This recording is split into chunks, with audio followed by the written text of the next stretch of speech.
В середине XVII века Османская империя переживала трудные времена.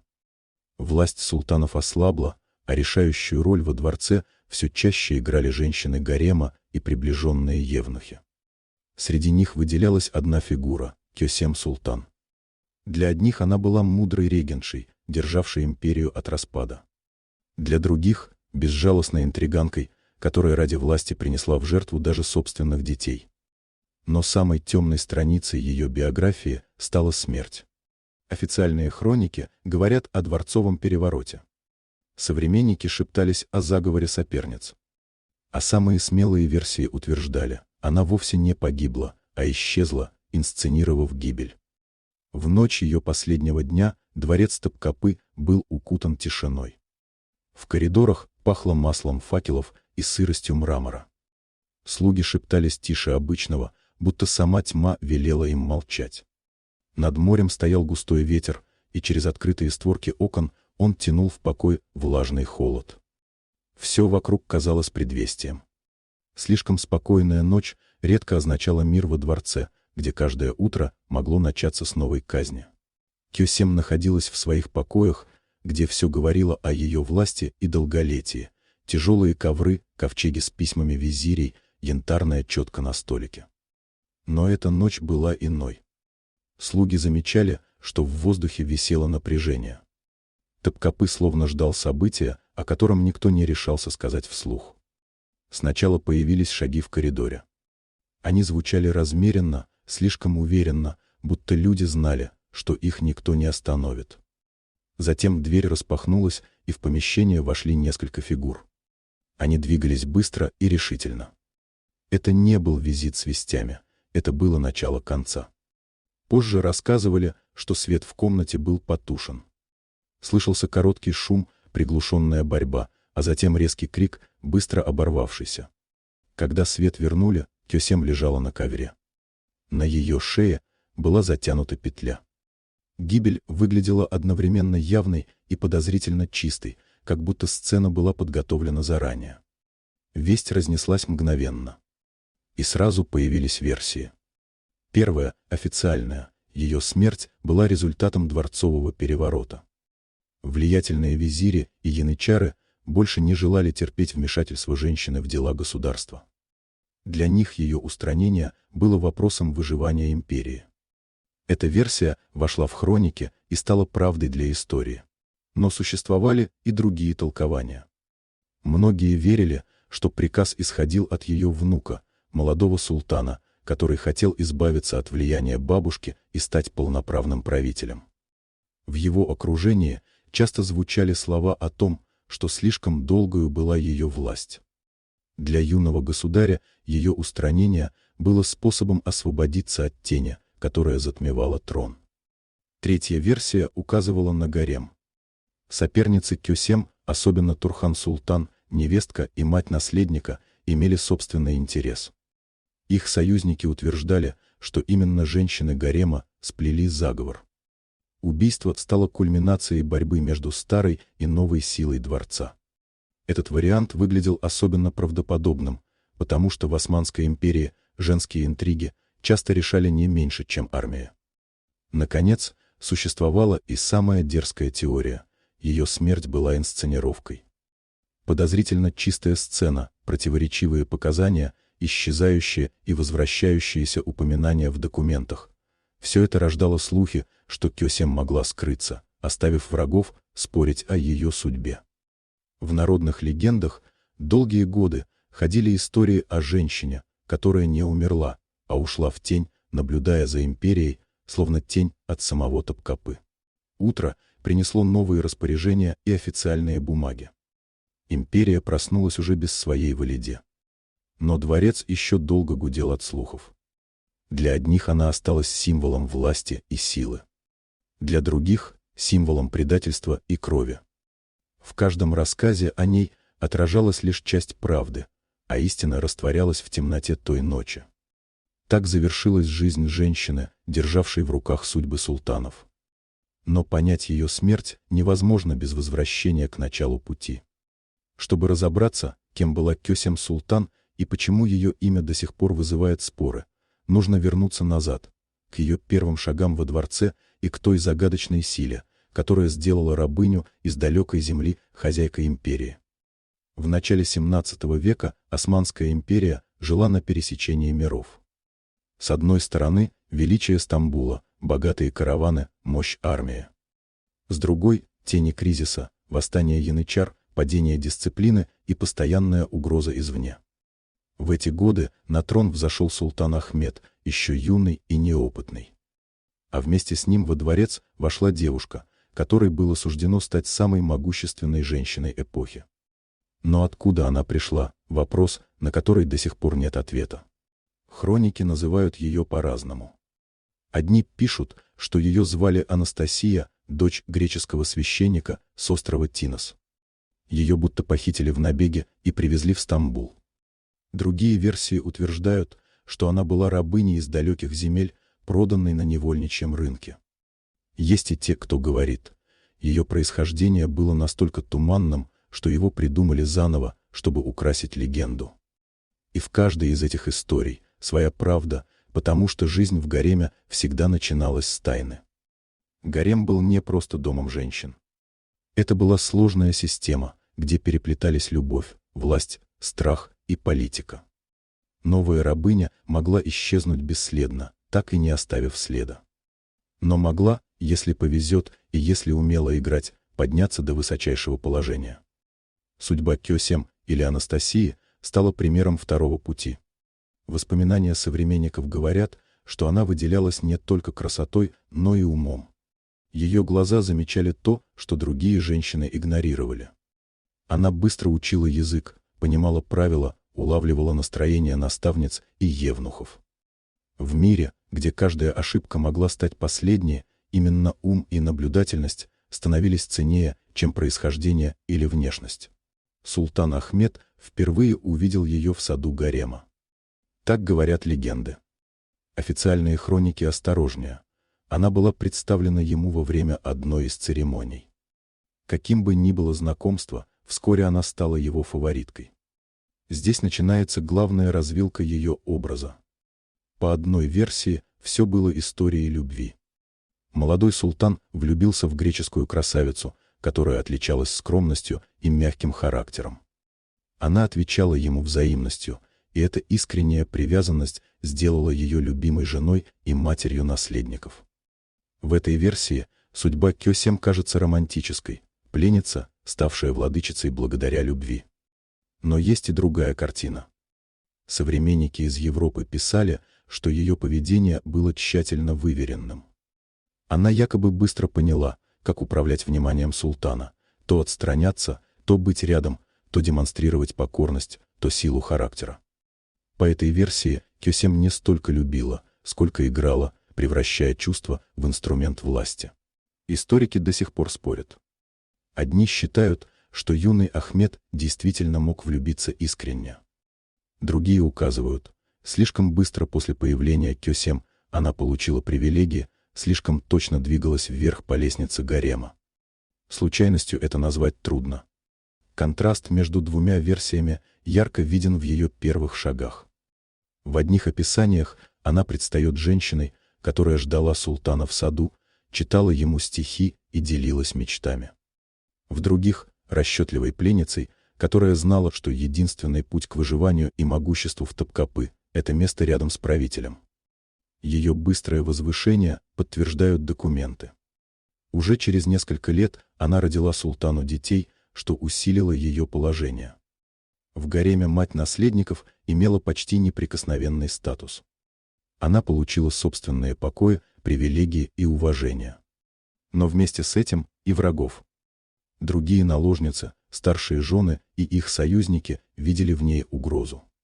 Внутренние интриги стали неотъемлемой частью ее жизни. Здесь вновь проявляется двойственность ее образа. Если верить романтической версии, Кёсем всего лишь следовала за судьбой. Любовь султана дарила ей защиту, дети укрепляли ее положение. Она будто оказалась в центре власти случайно, не стремясь к ней. Но если прислушаться к легендам, ее путь был сознательным и холодным. Каждое слово, каждый взгляд, каждый жест – часть большой игры. Эти первые шаги определили всю дальнейшую жизнь Кёсем. Она показала, что может быть не просто любимой женой, но и умной политической фигурой. В окружении султана она все чаще принимала участие в разговорах, слушала о делах государства, и даже враги признавали, ее советы влияли на решения. В воспоминаниях европейских послов того времени сохранились строки, где Кёсем называли самой умной женщиной в гареме. Один из них писал, что она имеет дух правителя и ум, который не уступает визирям. Эти слова звучали как восхищение, но в то же время как предупреждение. Рядом с султаном выросла сила, которую невозможно игнорировать. И снова возникает вопрос, кем она была в тот период? Девушкой, искренне полюбившей султана, или женщиной, которая с самого начала шла к власти? Ответ на него так и остается скрытым за завесой дворцовых легенд. Но именно эта загадка делает ее образ живым. В каждом описании Кёсем одновременно две женщины – нежная жена и холодная интриганка. Гарем превращал каждую пленницу в актрису, и только от таланта зависело, станет ли роль главной в пьесе империи. С тех пор прошло много веков, но именно начало ее пути определило весь миф. Рабыня или дочь священника, любовница или расчетливая соперница – в любом случае ее шаги по мраморным плитам гарема привели к тому, что вскоре весь Стамбул заговорил о новой силе. Ее судьба была решена в тот момент, когда султан выбрал ее среди сотен других. Для одних это было чудо любви. Для других – начало политической драмы. Истина, как и в случае с ее смертью, растворилась в сплетнях и слухах. Но ясно одно – в Топкапы появилась женщина, которая изменит историю империи. И чтобы понять, кем она станет в будущем, нужно помнить этот момент. Рабыня превратилась в фаворитку, а фаворитка – в фигуру, способную решать судьбы. Так начиналась история Кёсем, тени из чужой земли, которая скоро станет владычицей Стамбула. Когда молодому султану Ахмеду едва исполнилось 15 лет, он взошел на трон одной из самых могущественных империй своего времени. Ему предстояло управлять огромными территориями, армией янычар и придворными кланами, жаждущими власти. Он был юн, уязвим, а его трон – шаток. В это же время в гареме появилась она, Кёсем, бывшая Анастасия, пленница или дочь священника, женщина с глазами, которые словно читали мысли. Историки спорят, что произошло дальше. Было ли это настоящим чувством или тщательно выстроенной игрой? Но фактом остается одно – вскоре она стала его главной фавориткой. Первые шаги Кёсем к вершине власти были незаметными. Она умела слушать, когда другие говорили, и молчать, когда молчание было ценнее слов. Ахмед быстро привык делиться с ней не только чувствами, но и сомнениями. Для него, юного повелителя, окруженного суровыми визирями и безмолвными евнухами, ее голос звучал особенным. С ней он чувствовал себя не императором, а человеком. В хрониках сохранились строки, будто султан называл ее самой верной из всех. Легенды рассказывают, что в ее присутствии он чувствовал легкость, которой не знали даже боевые походы. Но есть и другие свидетельства. Один из европейских послов писал в донесении: ее манеры искусны и опасны. Она умеет казаться слабой, когда это нужно, и сильной, когда это приносит выгоду. Ахмед в ее руках. Именно в этот период она начала рожать ему детей. Каждый новый ребенок укреплял ее положение в гареме.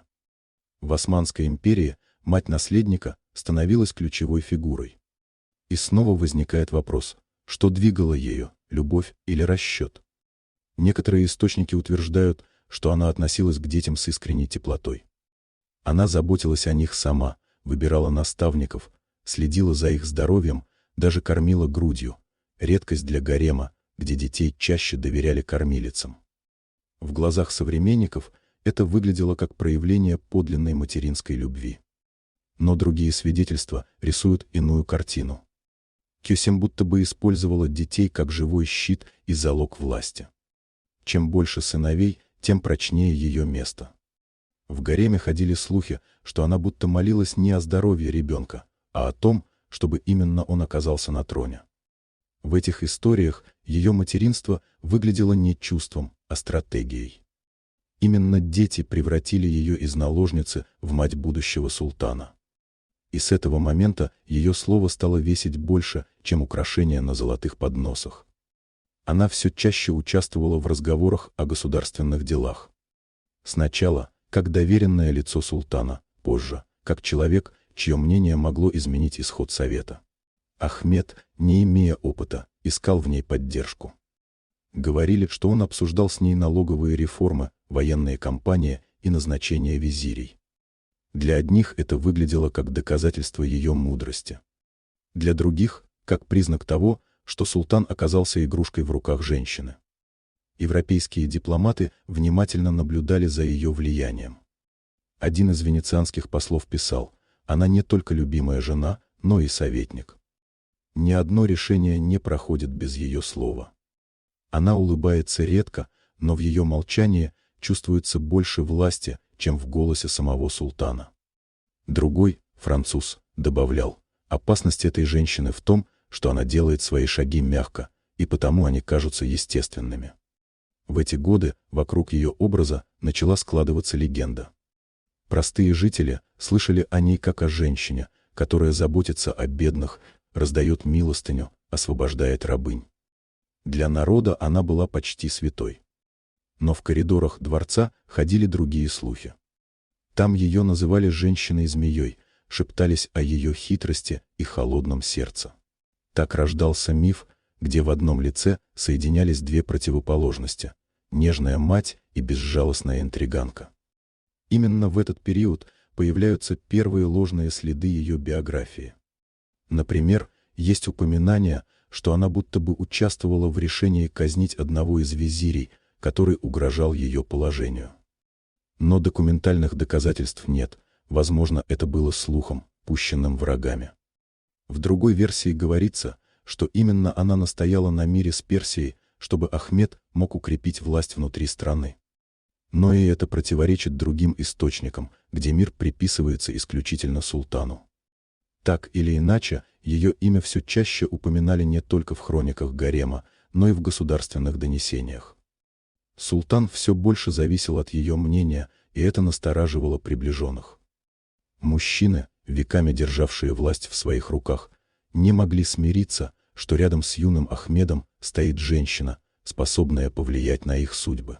Среди наложниц и приближенных все чаще шепотом произносили имя другой женщины, жившей во дворце поколением раньше. Хюрем, жена султана Сулеймана, сумела изменить саму природу гарема и стать хозяйкой империи.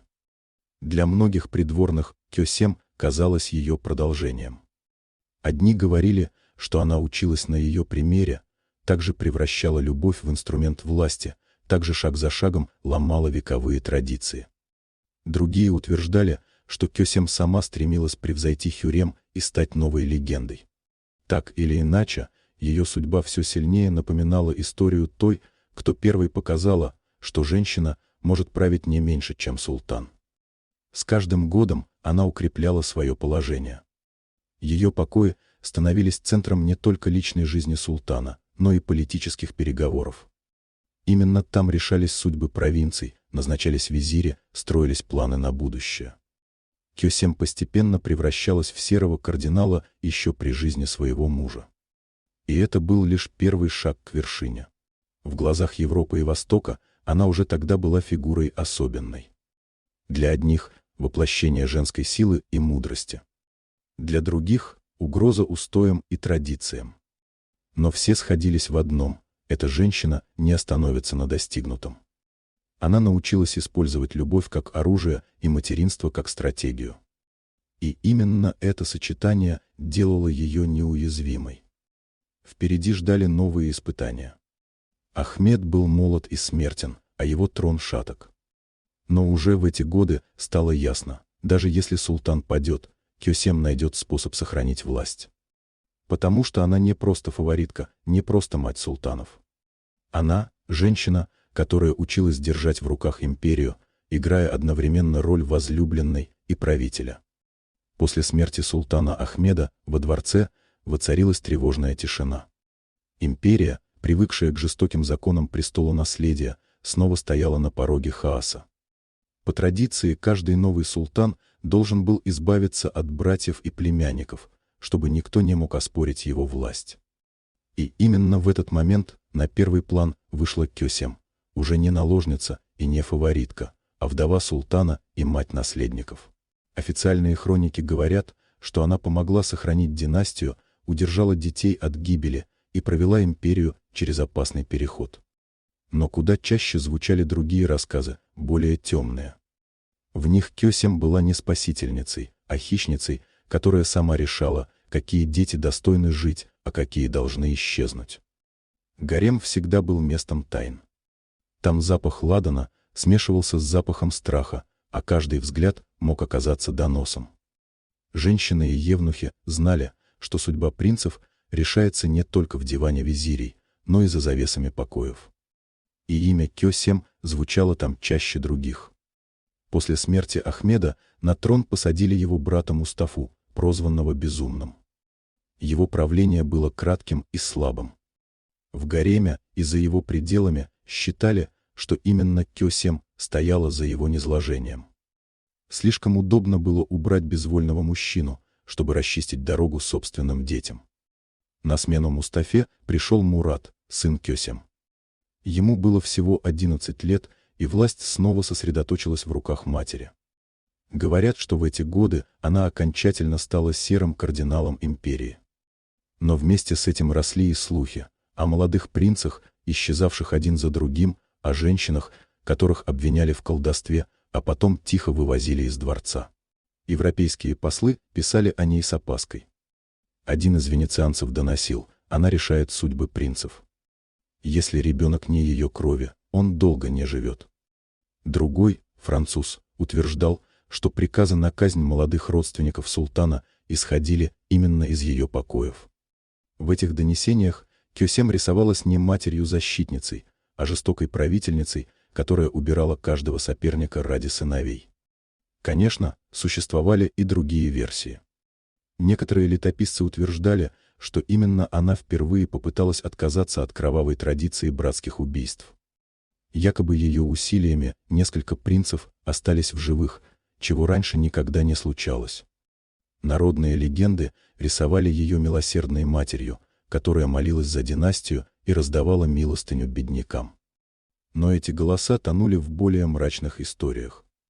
Атмосфера во дворце в те годы была тяжелой. Ночами коридоры наполнял шепот.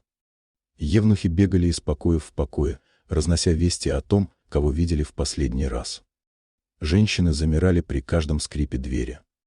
Слуги утверждали, что в гареме пахнет не только благовониями, но и железом, запахом оружия, которое прятали под шелковыми подушками. Все знали, в центре этих страхов — Кёсем. Она могла улыбнуться ребенку утром, а вечером его следы исчезали в темных коридорах. Никто не видел собственными глазами, но все догадывались. Именно так рождался образ матери-волчицы, которая защищает своих детенышей, уничтожая чужих. Когда Мурат подрос и стал править самостоятельно, его жестокость лишь усилила подозрения. Он известен как один из самых суровых султанов, казнивший братьев и даже сестру. И многие считали, что в этом была школа Кёсем. Она передала ему умение видеть угрозу в каждом родственнике и убирать ее без колебаний.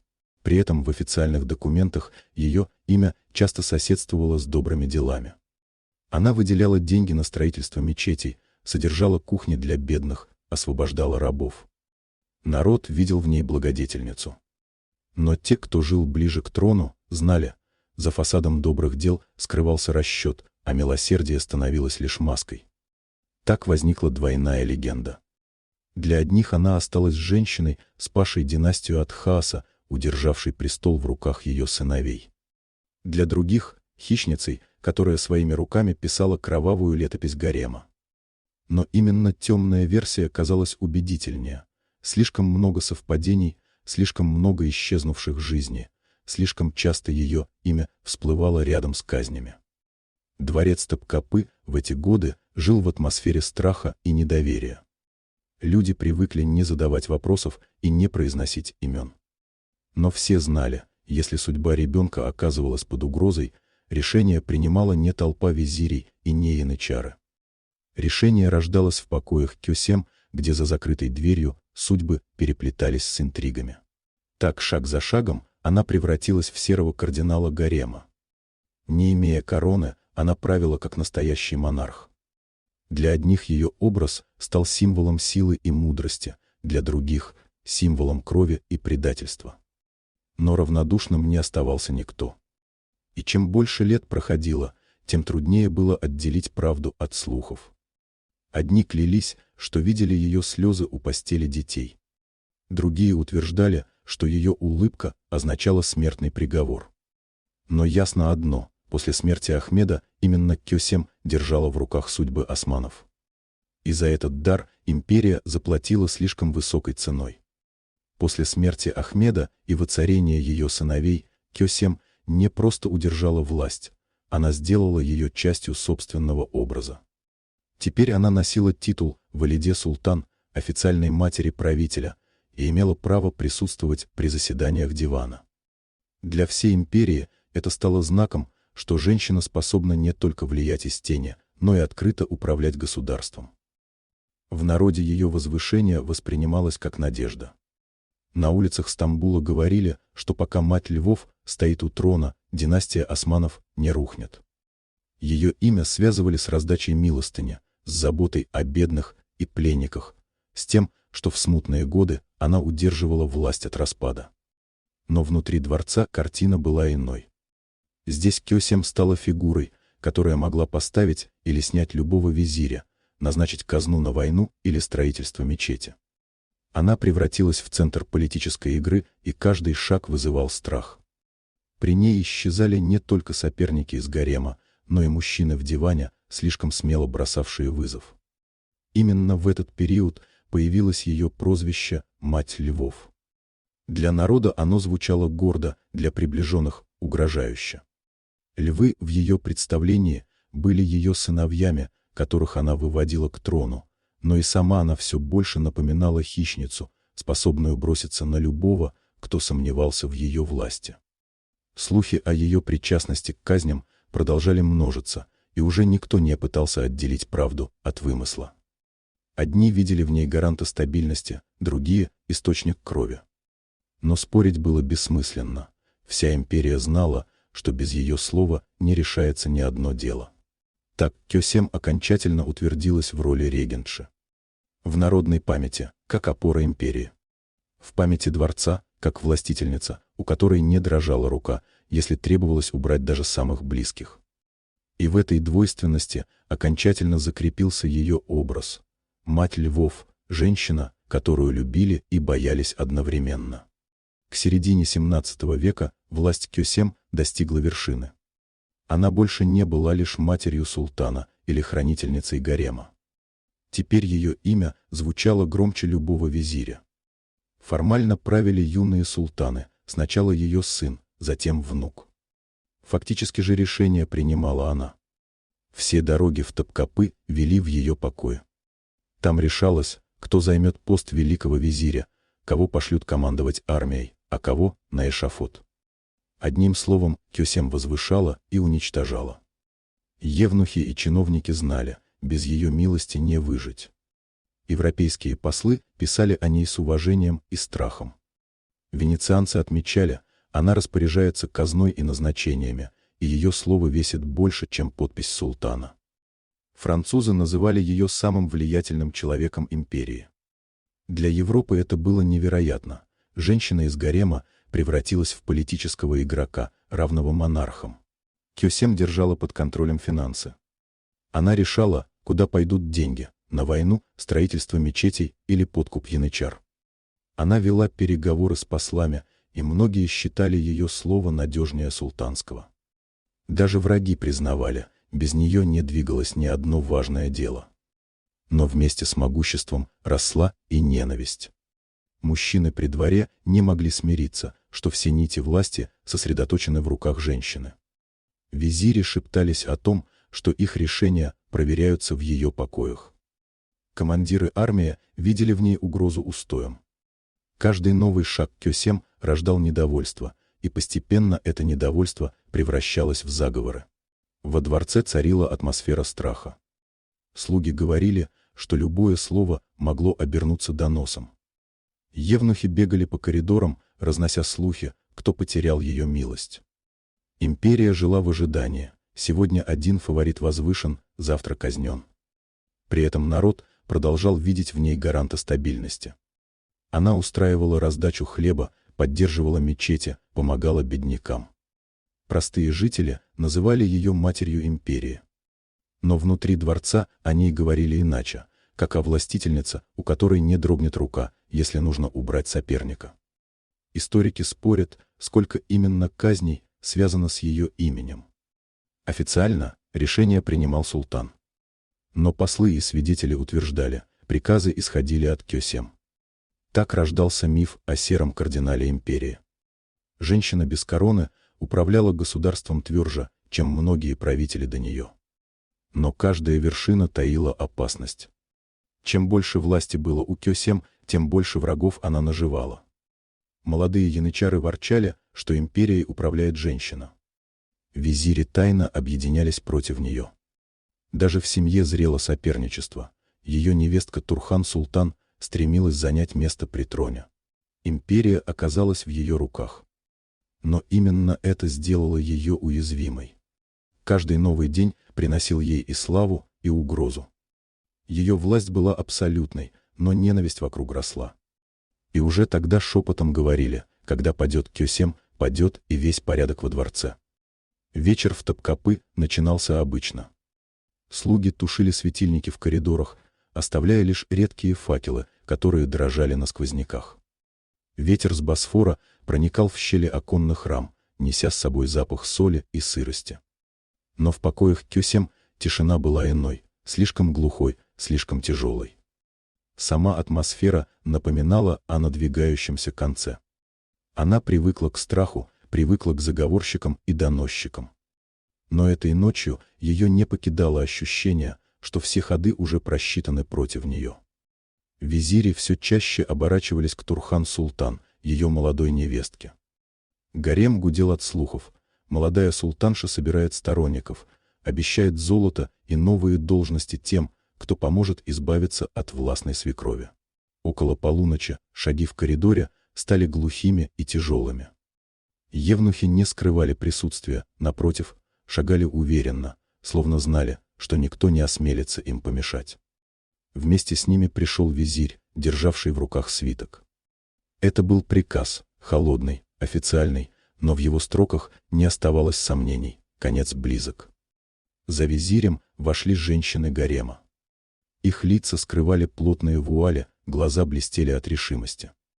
В руках у них не было оружия, лишь платки и длинные куски ткани. Но именно они и были настоящим орудием казни. Слуги шептались. Турхан сама велела выбрать этих женщин, пообещав им богатство и власть. Кёсем встретила их спокойно. Она сидела в кресле, обитым шелком, и, не произнося ни слова, смотрела на вошедших. Ее глаза были усталые, но полные гордости. Казалось, она понимала, вот он, финал ее пути, и сопротивляться бессмысленно. Но в этой неподвижности таилась и сила. Она смотрела так, будто даже в этот момент оставалась хозяйкой дворца. Огонь в лампаде задрожал и погас. В комнату ворвалась тьма. Сначала раздался шорох, шелест ткани, быстрые шаги. Потом резкий звук, словно кто-то опрокинул кувшин. Началась короткая борьба. Одни рассказывали, что Кёсем пыталась оттолкнуть нападавших, другие, что она даже не подняла руки. В темноте послышался крик.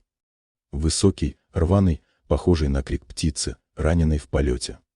Этот крик длился всего мгновение и тут же оборвался, растворившись в глухой тишине дворца. Версии ее смерти расходятся. Одни утверждают, что ее задушили шелковым платком, орудием, которое традиционно использовалось в гареме для казней. Другие, что на ее шее затянули петлю.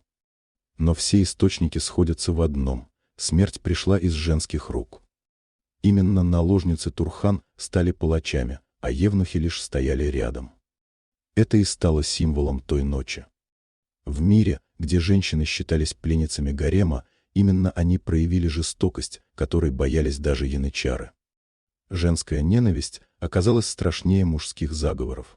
Слухи, распространившиеся сразу после гибели, делали картину еще мрачнее. Одни говорили, что тело Кёсем вынесли тайно и спрятали, чтобы скрыть следы борьбы. Другие, что его вернули обратно, будто для инсценировки. Кто-то утверждал, что видели ее вещи, исчезнувшие в ту же ночь. Эти противоречия породили версию об инсценировке, но большинство склонялось к женскому заговору. Слишком очевидным был конфликт между Кёсем и Турхан. Наутро дворец проснулся в гробовой тишине. Визири торопливо согласовали официальную формулировку «Смерть Валиде Султан». Но в Стамбуле уже гудели базары. Народ шептал, Турхан убила ее руками наложниц. Простые жители не удивились. Для них гарем давно был местом, где решалась судьба империи. И если одна женщина могла держать власть десятилетиями, то другая могла ее забрать. Эта версия со временем укрепилась больше других. Да, говорили о приказе султана, да, упоминали возможную инсценировку. Но в памяти современников именно Турхан осталась главной виновницей. В их глазах она была молодой львицей, которая уничтожила старую львицу, чтобы занять ее место. Жестокость той ночи вошла в легенды. Люди говорили, мужчины убивают мечами, женщины — тишиной. Наложницы задушили Кёсем без крови, без свидетелей, лишь шорохом ткани и коротким криком. Эта казнь стала не просто концом одной женщины. Она показала, что гарем мог быть не только местом страсти и интриг, но и ареной смертельных схваток. После ее смерти Турхан действительно заняла место при троне. Но память о той ночи не исчезла. Ее вспоминали как пример женской жестокости, которая оказалась сильнее армии и визирей. Последний вечер Кёсем стал отражением всей ее жизни. Она прожила судьбу, где власть переплеталась с любовью, материнством и кровью. И умерла от рук тех, кто должен был быть ее союзницами по женскому миру. В этом и заключалась трагедия. В Топкапы женщины не только делили ласку султана, но и решали, кто будет жить, а кто уйдет в темноту. С тех пор ее смерть стали рассказывать как страшную притчу. О платке или петле, о крике и тишине, о женщине, убитой женщинами. Турхан победила, но победа эта была окрашена в черные тона. А Кёсем осталась в истории как фигура, чья жизнь и смерть доказали. Власть в гареме была такой же беспощадной, как на поле битвы.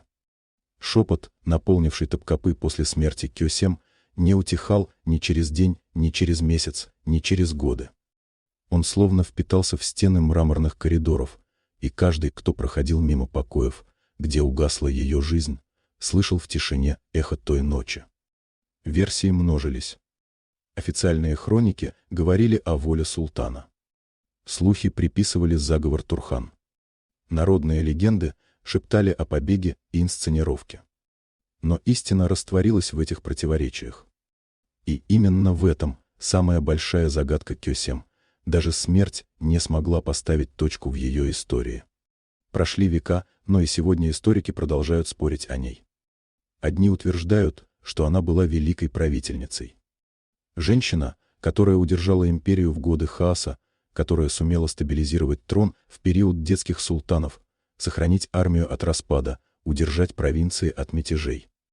Без ее твердой руки Османская империя могла рухнуть гораздо раньше.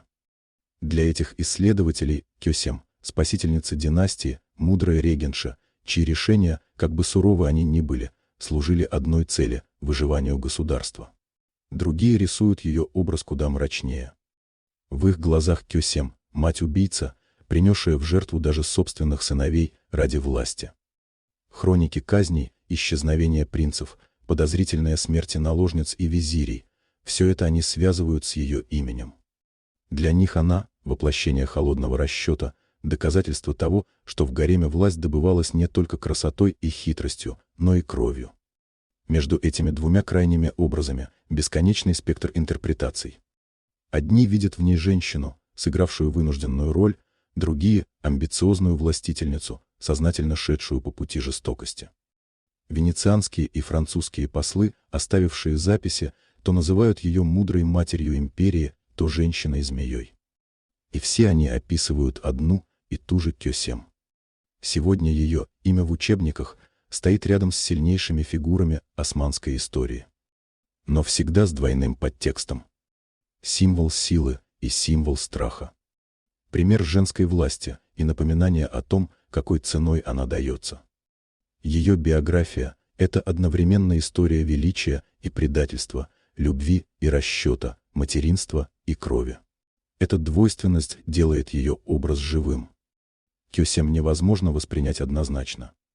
Она никогда не была только доброй или только злой.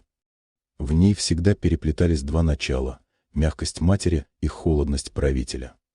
Именно поэтому споры не утихают, каждая сторона находит в ее жизни доказательства своей правды. В народной памяти остался и другой ее облик – покровительницы бедных. Кухня, раздававшие хлеб, деньги на выкуп пленных, строительство мечетей – все это связывали с ее именем. Для простых жителей Стамбула она была матерью империи. Но в тех же годах в коридорах дворца ее называли волчицей, которая разорвала слишком многих, чтобы ее можно было любить. В этом контрасте и скрыта ее загадка. Для улицы – святая, для дворца – палач. Для истории – фигура, соединяющая обе роли. Сегодня туристы проходят по залам Топкапы, и экскурсоводы рассказывают о ней, называя ее одной из самых могущественных женщин своего времени. Но когда они доходят до ее мавзолея, где покоятся султаны и их матери, тон экскурсовода меняется. Он становится тише, медленнее, словно даже спустя века стены боятся ее имени. Мраморные плиты, холодные и строгие, скрывают под собой тело женщины, чья жизнь разделила историю империи на до и после. В тишине мавзолея невозможно отделаться от ощущения, что ее взгляд все еще наблюдает. И здесь рождается главный вопрос, который остается открытым. Умерла ли Кёсем в ту ночь, когда наложницы Турхан затянули на ее шее шелковую петлю? Или ее тень все еще живет в каждой легенде о власти и предательстве, в каждом споре историков, в каждой песне, где ее имя звучит то с восхищением, то с ненавистью? Возможно, именно в этом и кроется ее бессмертие. История не дала однозначного ответа. Но чем больше противоречий, тем сильнее память. Кёсем осталась женщиной-загадкой. Ее жизнь и смерть – зеркало власти, яркой, опасной, коварной. А ее образ до сих пор заставляет спорить и восхищаться, бояться и уважать. И может быть, когда вы стоите перед ее мраморной плитой, слушаете тишину и ощущаете прохладу камня, вы понимаете главное – легенды не умирают. Они продолжают жить в шепоте, в памяти, в страхе и в восхищении. Кёсем умерла в ту ночь, или ее тень все еще здесь, среди стен Топкапы.